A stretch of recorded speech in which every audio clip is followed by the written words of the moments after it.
Welcome to Down the Rabbit Hole with Eric Ebersol.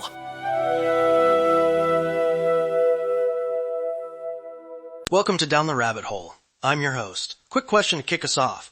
Have you ever made a split decision at breakfast and wished for a tiny signal? Once, while choosing whether to accept a last-minute trip, I scattered a pinch of salt and the grains piled into a tiny crow's foot shape right on the counter, and that little image made my choice clearer. Today we're turning those tiny pauses into 3 5-minute practices you can actually do. Love that image. A crow's foot from kitchen salt. I want these to feel friendly and optional. Short salt scatter for boundary checks, a quick tea leaf look for reflection, and an apple core mapping trick for decisions. Each is tiny, respectful, and meant to slow the mind, not to pronounce fate. Right. Experience shows these things work because they focus attention. They're prompts, not oracles. Use them to notice patterns, not to outsource responsibility.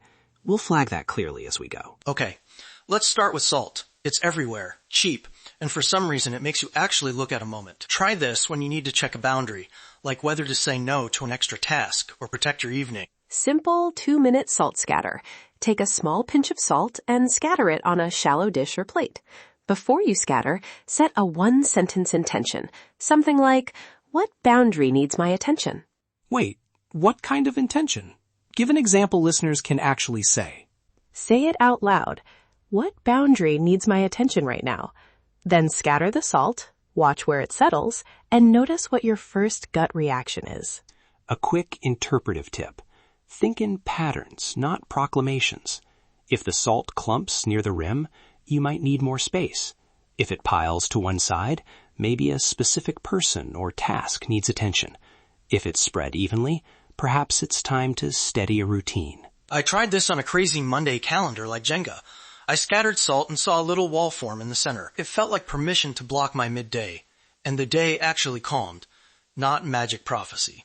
Just a quiet moment to notice what I needed. That is an interesting topic, and small substitutions work. Grains, sugar, or tiny pebbles if salt feels charged.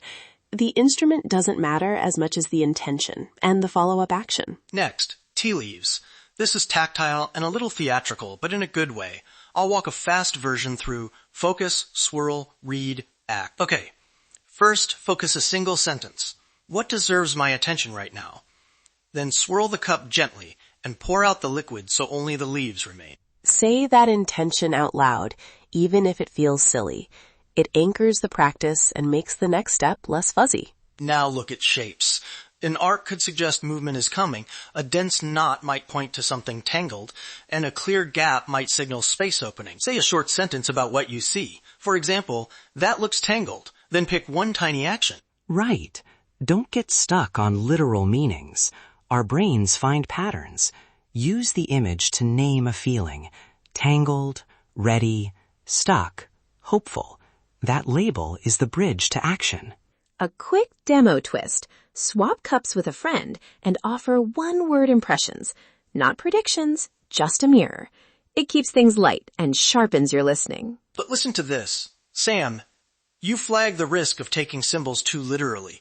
I want you to jump in honest. Where does that go wrong? Hold on.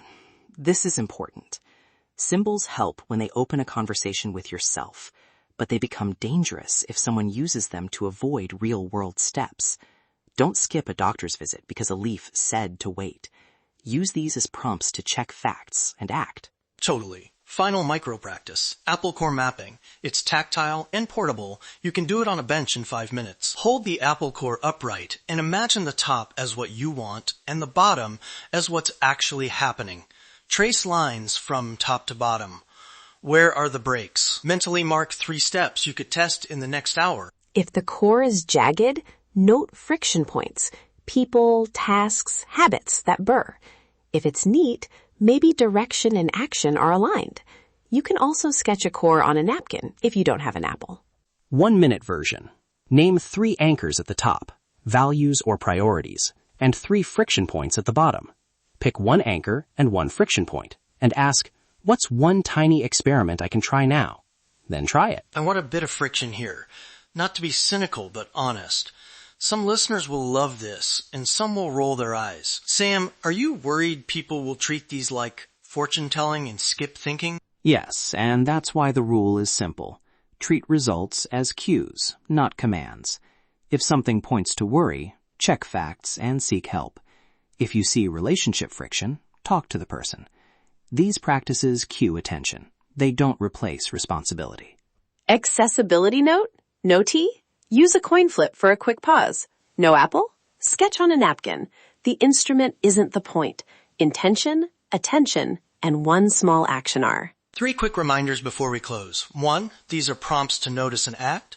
2, keep interpretations playful and provisional. 3, follow each practice with 1 micro-action. Try one today and see what shifts. If you're nervous, start with the salt scatter at your kitchen sink. 30 seconds and non-committal. Small steps build trust with the practice. And remember, if something is serious, use these as complements, not replacements for professional help. These are attention tools, not prescriptions. Subscribe to Down the Rabbit Hole to get more 7-minute micro practices. Try one kitchen oracle today. Then, if you'd like, share a short note about how it felt. Don't be afraid to learn. You've been listening to Down the Rabbit Hole with Eric Ebersol.